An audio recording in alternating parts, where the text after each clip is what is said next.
The skill is to take something that's difficult to do, quite complex often in music, and make it simple.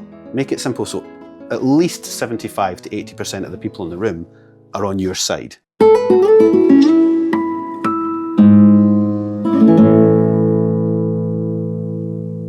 Welcome everyone to the Augustine Strings Wind Up, second season. Before we start, make sure you hit the subscribe button on YouTube. Make sure you follow Augustine Strings on Instagram to stay in the loop for the episodes of the Wind Up. Today we have here one and only Matthew McAllister.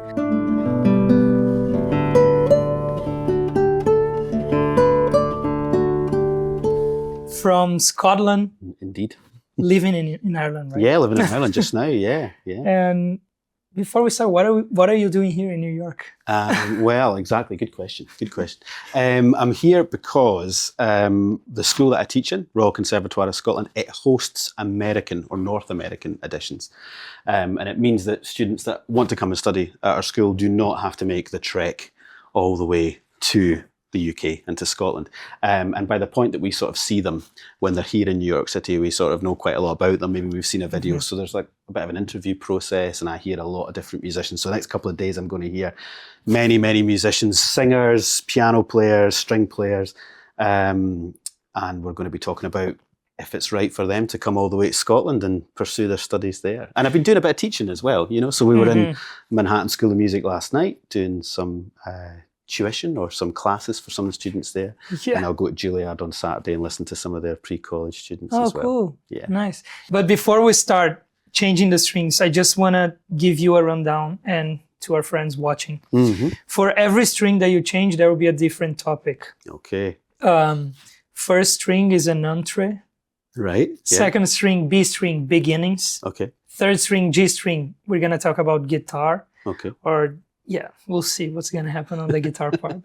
Fourth string, D, we're going to talk about dreams. Okay. Fifth string, used to be AI questions, but now we have audience questions.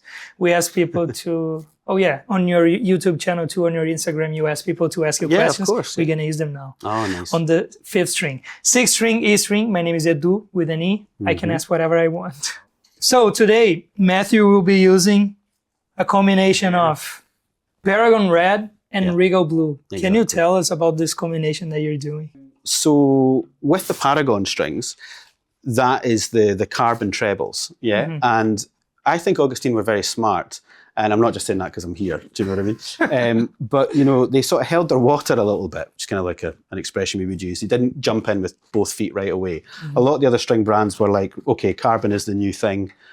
We're going to adopt it no matter what happens. And I think Augustine were a little bit late to the party in a good way. So when Paragon came out, there was the first set of carbon strings that I put on a guitar and thought, okay, this works because it's not overly bright and it's not overly synthetic sounding. And you were able to get that variety of colour on the trebles that actually some of the other carbon string manufacturers at the time, maybe you were just getting a very, very bright carbon sound. But you come to the real question of why am I mixing? The top E string, I still think it's a work in progress for everybody, you know, and I think the top E, dependent on maybe the quality of my nails, which can be down to a whole variety of things, how many concerts you've played, what food you've been eating, did you have any alcohol the night before, you know, that kind of thing. Sometimes I'll switch out the top E string and I'll go back to a traditional nylon string for the top, which is the Regal Blue. For the first string. Exactly. You've been doing this for a while. After you discovered it, it's like that's your choice. And then it was funny because like we had a guest over in Scotland at the Conservatoire. We had a festival back in November, and he was not bringing his own guitar. He was traveling without a guitar, which is kind of the modern classical guitarist is almost doing this these days, you know, which I love to see. You think about pianists that just have to rock up and play whatever piano is in the hall. You know, I think that there's become in guitar building a sort of general level, you know, which is kind of really kind of consistent. And I think that means that guitarists can travel without a guitar because we know we've got a network of friends in different places and we know the instrument's going to be of a consistent standard we can play. So he turned up from his Polish guitarist, but he's working in Germany, Tomasz, and he turned up and he did exactly the same thing. I had a set Paragon ready for him to go to change his strings. And he said, that's great, but I'm going to change the top E string. And I'm going to go nylon on the top E string. So we're still experimenting with all of this, you know, all of us. You do many things. I was doing my part, studying about you. Oh my God, you didn't look too deeply, did you? You know, there's a lot of stuff out there in the internet. It's not true, none of it, you know. As you mentioned, you teach at the Royal Conservatory in Scotland. Yeah. And you went to school there? I went there, yeah. And you also have your YouTube channel. You have the guitar retreat, the gallery of guitar. God. So many things we're going to talk about today. Yeah, things. But the B string, talking about the B string, the beginnings. How did you start with the guitar? Yesterday I went to your masterclass and I really like how much you talk about music and how it looks like you love talking about music and listening to music. I really enjoyed that masterclass. One of the reasons was because of this. How is your relation to music? How did it start? Yeah. And the guitar specifically. Yeah. You know, just quickly about the masterclass and maybe why it's refreshing, maybe, I don't know, is that it is more about music than it is about guitar playing, you know?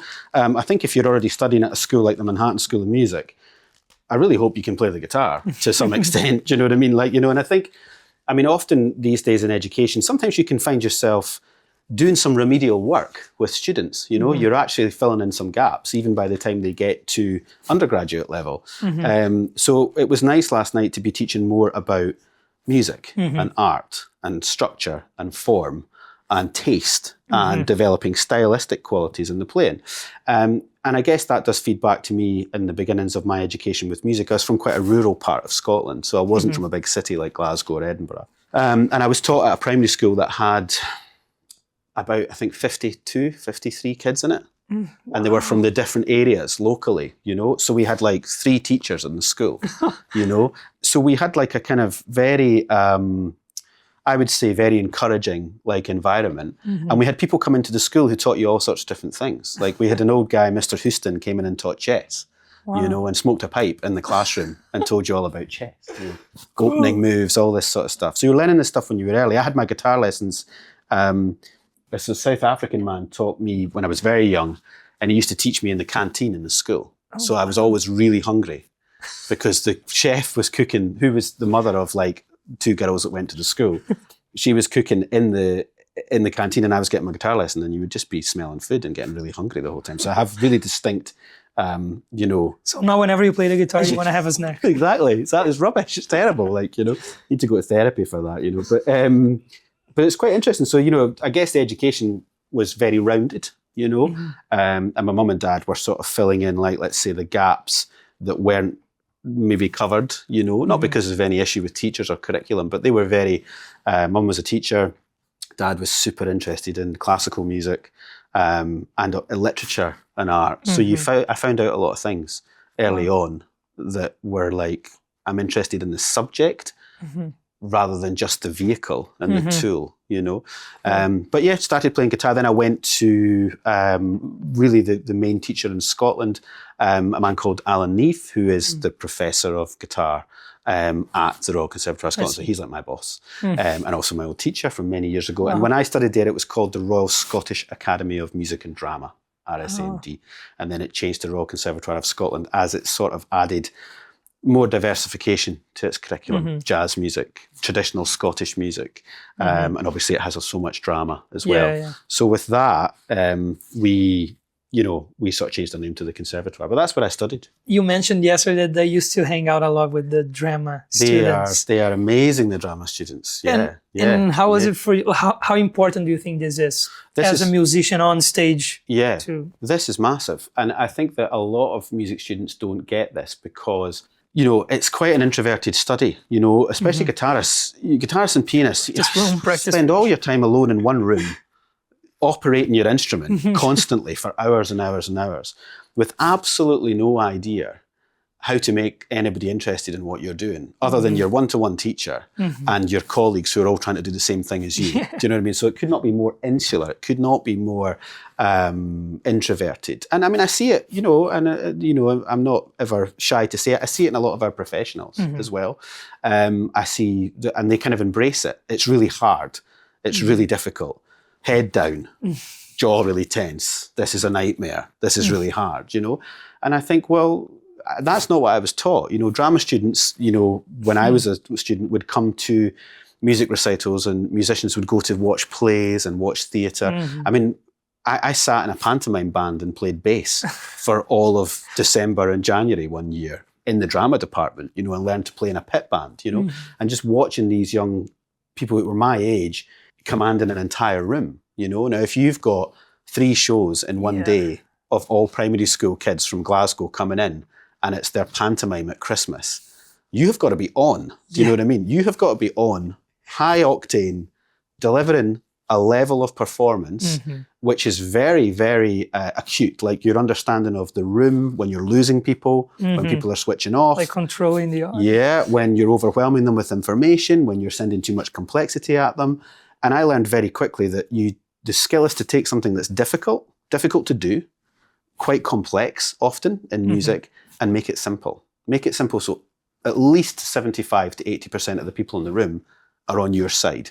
So for me, quite often, when you're looking at how to make guitarists or musicians more communicative and more generous with what they're trying to do and how they're trying to say, communicate, tell their stories, build the narratives around the music that they're playing, drama. Watch an actor, they're pretending. They're pretending. They're not actually a serial killer. They're not actually a bank robber. Not a king. They're pretending. And you go and see a guitar concert and maybe a student, very gifted, presents 5 centuries of music. Da Milano, Madara, Narvaez, Kellner, Weiss, Bach. And you go, oh my God, there's 5 centuries of music on show here. It all kind of sounds the same. Do you know what I mean? It all sounds like a guitar being played. And you don't hear the characteristics, the stylistic definitions of all these different eras and styles coming to bear.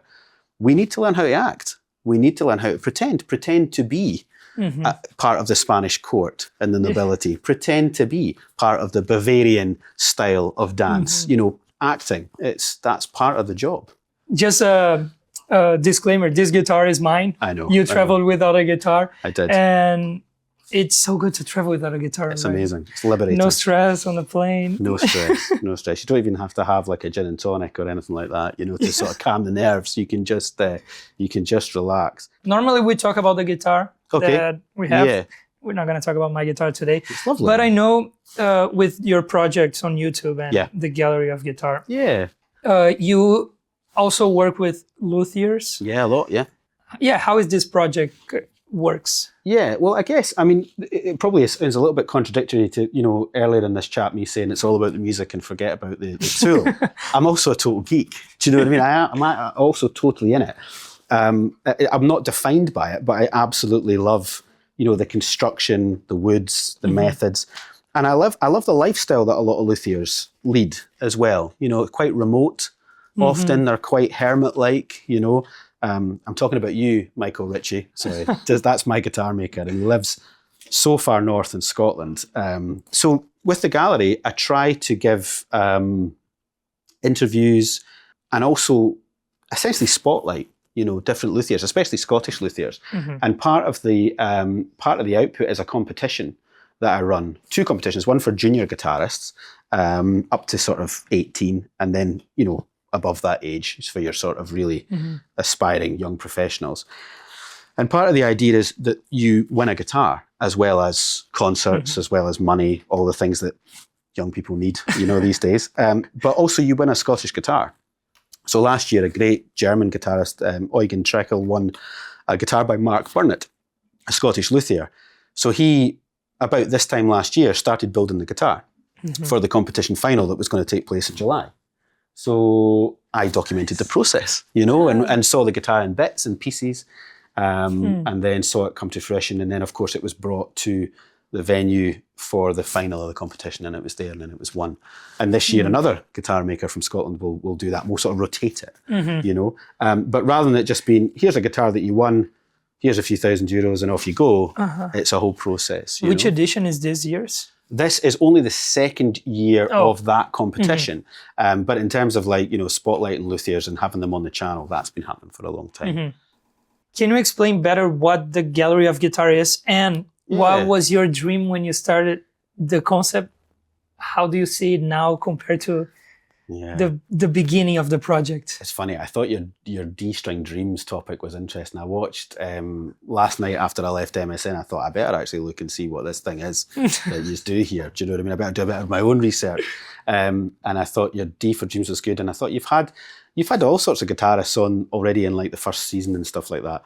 But I thought there is obviously let's say you're maybe interviewing younger guitarists than me. Like, what do you want? Without giving away my age too much. I'm going to ask you what's coming next. And I thought dreams is such a lovely question for all these aspirational young people who haven't, felt the reality of life yet. Do you know what I mean?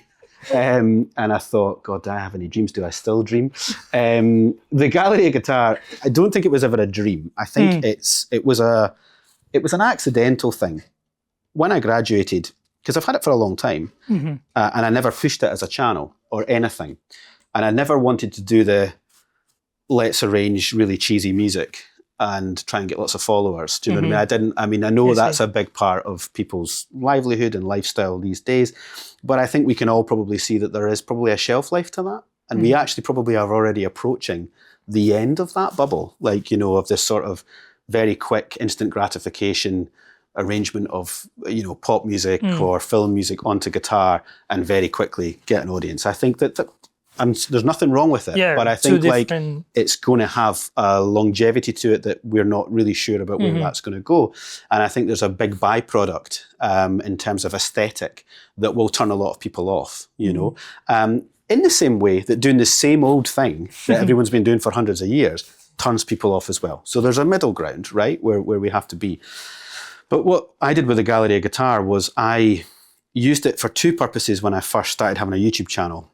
One was I recorded myself to just see basically how I was playing, but live in concerts. So I would record concerts on literally an old video camera. So it actually was a tape video camera.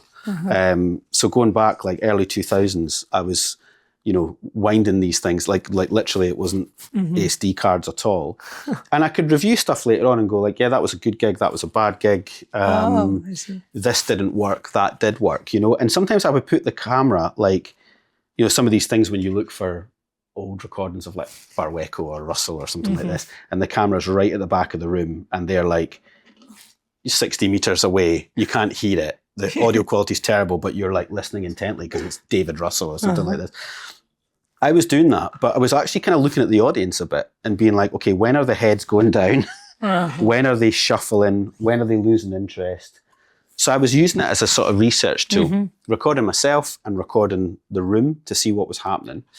And then I started sometimes publishing the odd thing that I was kind of proud of or quite happy with. So it was an archive for a long time. And then I sort of thought, okay, I could see the early stages of YouTube and all the sort of vlogging that was going on and all that kind of thing. And I thought, that's interesting, but it's not really what I want to do. But I think I'm naturally building up a library of material. So I guess in the dream aspect of it would be thinking about building this big archive of pieces, so recording everything for guitar. And that's insane. The idea that you might that's have a nice dream. Yeah, you might have a YouTube channel that's got every recorded piece. It's not about wanting to crystallize these performances, the interpretations of them, and sort of make some sort of statement that they are the best or the benchmark or anything like that. It's just about often me playing repertoire that students might be doing, repertoire that people have messaged me and said, I'm working on this just now. Could you record it for me? And I'll say, yeah, no bother, I'll put it up. But I think it's building a catalogue, it's building an archive, it's inviting people on, it's spotlighting younger students, it's spotlighting luthiers, it's sharing the process behind a life in music and all the things that happen, to you. So that's why it's a gallery. Quick question about also, can I start? About recording yourself. Yeah. Do you also have this with your students, record yourself, listen to yourself? Yeah. And with your videos, do you go back to old recordings too? Or no? You think about the amount of videos that I actually put out. You have all thousands the of time. videos. Yeah, thousands. So I think if I was actively reviewing them, I would probably be mad, and I'd send myself crazy. It's not really about that. I think what it's more about is guitar's hard, right? This is also part of why I did it, why I think recording was so important. It's really easy to make an extraneous noise as a guitarist. It doesn't happen on a piano, right? It happens with harp a lot. You think about the pedals, they're noisy on a harp. You think about the contact with the string, that's kind of noisy. Sometimes you hear a violinist and you can hear that kind of sound, that, that resonance. There are all these like imperfections. I don't think they're imperfections, actually. I think they're characteristics, right? Thinking about the audience again and how motivated I am to make it a pleasurable experience for the audience. Think about the response sometimes of the layperson. Why does the thing squeak, like when we shift position? The things that interrupt their experience are extraneous white noises that occur because of how we operate the instrument. So recording for me is a way to make sure I am really clean, like really clean. And I can't just do that with the most complex of repertoire. I have to do that all the time. I have to be checking my technique, the way I make a stroke, the angle of attack, the relaxation in the body as I play. I have to check that that's good. So it's kind of like a meditation or a mantra. Like if I'm recording pieces of music every day, regardless of the complexity, I am checking the thoroughness of the cleanliness of the technique. So I think it's warming up for me, but it's putting it under that kind of spotlight that recording gives you, that's closer to playing under pressure than just sitting in a practice room and going, right, I'm going to play from start to finish now. Fifth string. Fifth string. Audience question. There were a lot of them. Okay. No. And I have to apologize if I'm not reading the question you asked. For anyone that I owe money to, I'm sorry, it's on the way. The check is in the post, because most of the questions were like, he still owes me money, no? See, the Scottish humour. I'm not sure it's translated. This one you didn't send me. Yeah, oh, okay. I didn't get this one. Okay. This one is your. Oh, that's a good one. About the gallery of about everything that we said, that you do so many things. Yeah. How do you manage / balance the different activities related to GC? Okay. For example, teaching, recording videos, hosting the GC retreat. Is GC? Well, I think they just mean classical guitar. Oh, they're that's going what I guitar thought. classical. So Okay, yeah. They're just changing the order of the words. And being a performer. Well, everything that you do, how do you manage? Class A drugs. No, I'm joking. So it's a process of not dividing them too much. I think people get people run into problems with a busy diversification of their portfolio, of their career, if really they don't like certain aspects of it. Do you know what I mean? So the young, player who wants to be, just doing solo concerts all the time is going to begrudge having to teach to earn a living. The person that wants to just be on YouTube all the time, sharing their entire life, is going to begrudge sitting in a room practicing for hours, just thinking about refining that one perfect thing that they want. I like everything. I really do. Like I like solo guitar concerts as much as I like duo guitar concerts. I like recording videos as much as I like practicing. I don't really prioritize them too much. So I think that helps me stay kind of involved in it and fresh in it. Now, of course, there are moments at which, like, there's a calendar to the year, there's a season to the way we perform concerts, especially in larger venues. So there are moments where you're more busy and you maybe have to sort of accept that some things will be going on the back burner, for a while. That's also important as well, like knowing that like you can leave something alone and it doesn't just fall off a cliff, and I think that's another stress often for young professionals. And why sometimes people don't make it actually is because there's a reluctance for them to put an aspect of what they're doing down. So that they're constantly trying to do too much and then everything is suffering. I didn't get interested in music to dream that I would only play the guitar solo. And I didn't get interested in music just to teach, These are all things that have been made available to me through being interested in music. So I really like, treating them all with respect, like, and just accepting when you have to leave one alone for a bit and then come back to it, I think that's balance, Nice. One more. Yeah, go for it. Okay, about your first guitar, but he also has milestones in your guitar journey, inspirations, frustrations. Oh my gosh. Desert island discs. Okay.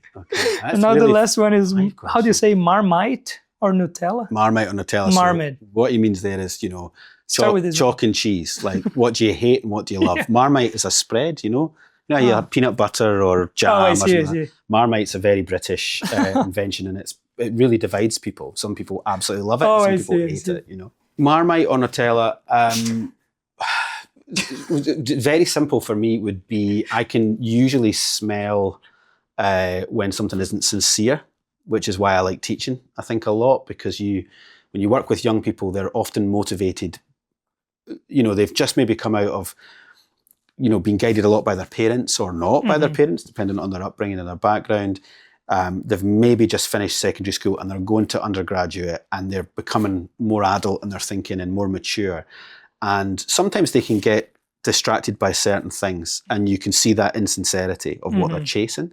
And I think that is for all musicians. Do you know what I mean? And that's for all guitar players. I really like that sincerity. So Marmite for me is when I can tell, I know what you're up to. Do you know what I mean? I can see right through you. Do you know what I mean? I know why you're doing that. And the Nutella is when someone comes to you and they're really open with what they're trying to do. And you want to be actively involved in whatever their journey is. Cool. Because they're really sincere about it, So that's the Marmite Nutella one. Oh, nice. Last one of these and we move. It's the one album you would bring to an island. And then we move to the sixth string. I mean, isn't it funny about greatest hits, right? Because people are really snobbish about greatest hits, right? Because it's like, oh, it's not an album, but it is often the absolute best of whatever someone produced, So I had a Julian Bream collection, which was a double album, which was like the greatest hits of Julian Bream, and I used to love that. I had Echoes of Spain, John Williams on a Flater guitar. I had an old CD of that. Too many albums to do. Loved it. Okay, it's only one. It'd have to be something that provokes me to be in different moods. So it couldn't be something that's too, it couldn't be Ambient Works by Aphex Twin, because that would just be too much of a mood. Do you know what I mean? It would have to be, let's go with the Clone Concert by Keith Jarrett. Let's go with that. Good. Okay. Sixth string. Okay. And the first question I have is, what is the classical guitar retreat? Thank you very much for asking. It is a labour of love of mine. It's a festival, I guess, really, that celebrates the guitar, that happens annually in Scotland and started in 2009. So I've been doing it since then. And it had a break, obviously, when we had that awful pandemic, but the rest of the time it's always been happening. It used to take place on a sort of inner Hebridean island off the west coast of Scotland, which was kind of cool, getting a ferry, over to the island. And it was there for many years. Now it's housed on the other side of Scotland in the little town of St Andrews. Very famous university town, very famous for golf. And now hopefully will be famous for guitar in the coming years. And it's a retreat in the sense that it's not quite like other guitar festivals, or I try and make sure it doesn't have an overly competitive ethos and an overly intimidating atmosphere, which often guitar festivals can have, I think one of the previous questions that we didn't answer maybe from Phil was about frustrations. And I do get frustrated with the guitar world a lot, I get frustrated with sometimes the lack of considerations that are non-guitaristic by our audience. Guitar is such a tactile, tangible thing. It's quite a male thing at times as well. We have phenomenal female guitarists and players and performers, but sometimes our audience can get pretty reductive to me, and I get a little bit frustrated at times. So I really wanted to establish something with the guitar retreat that was positive, inclusive, not stressful environment for amateurs, for enthusiasts, for young people to come. Luthiers are there as well. And there's there's everything that you would see at a normal guitar festival. There's lessons, masterclasses, workshops and stuff. But it's a hang. It's really, really relaxed. Yeah. I mean, cool. It's stressful to do it, but trying to keep this air of the professionals and the students all mix. You don't get invited if you're an asshole. So it's like, it's really a friendly environment, and that's what I really wanted. I remember going to a lot of festivals when I was young, and they can be pretty off-putting or they can be pretty intense, So retreat was part of it, like classical guitar retreat. So it's not like symposium or festival or, I don't know, foundation, this kind of thing. It's not a big institutionalized kind of thing that makes you feel like, am I worthy? Should I be there? Do I meet the requirements, And you want to keep it like it is, or you have bigger aspirations with that festival? Or the retreat? Well, yeah, the change of the venue has made it a little bit bigger, because when it was on the island, it was limited in its size because it couldn't get any bigger because we just didn't have the infrastructure there. And we do have more of an infrastructure in St Andrews, but it's still a smaller town in Scotland. It's not Edinburgh, it's not Glasgow. So no, it won't get, it's got like 40, 45 participants, like actively participating every day. And then a lot more people coming in for the concerts. And towards the weekend of it, it gets busy with luthiers and people visiting just for 1 day or 2 days and stuff. But no, I wouldn't make it like, 300 participants and, like you have to queue to get in and all this kind of stuff. It's like, so maybe it will evolve a little bit. And also like bringing in younger people as well. Like there's naturally becoming more people that have studied with me or have studied in Scotland are now presenting concerts at it or are now coming through the ranks and sort of starting to bring some ideas to the table, which is exactly how it should be, that it should become eventually something that can be created by other people as well, because life that you don't go back the way you go forward all the time, so it's there. Hopefully I'm hoping to leave it as something that will be there to exist when I'm not interested in running it anymore. Matthew, thank you so much. I see you got all the strings. Give me all the strings. It'll be absolutely disgusting. Okay, let's hear about how beautiful this is, Here you go. Excellent. But really, thank you so much. I wish this was longer, but I think we could talk about many interesting aspects Absolutely. of your very busy life. And it was very nice to meet you. It was a pleasure. Thanks for having me. And if you're not subscribed in the Augustine Strings channel, subscribe now. Gallery of Guitar. That's it. Perfect. On YouTube, Instagram, Matthew McAllister. Make sure you follow and stay in the loop for this future archive of thousands, millions of pieces recorded by Matthew. And thank you so much for being here with us today. Stay in the loop for the next episodes.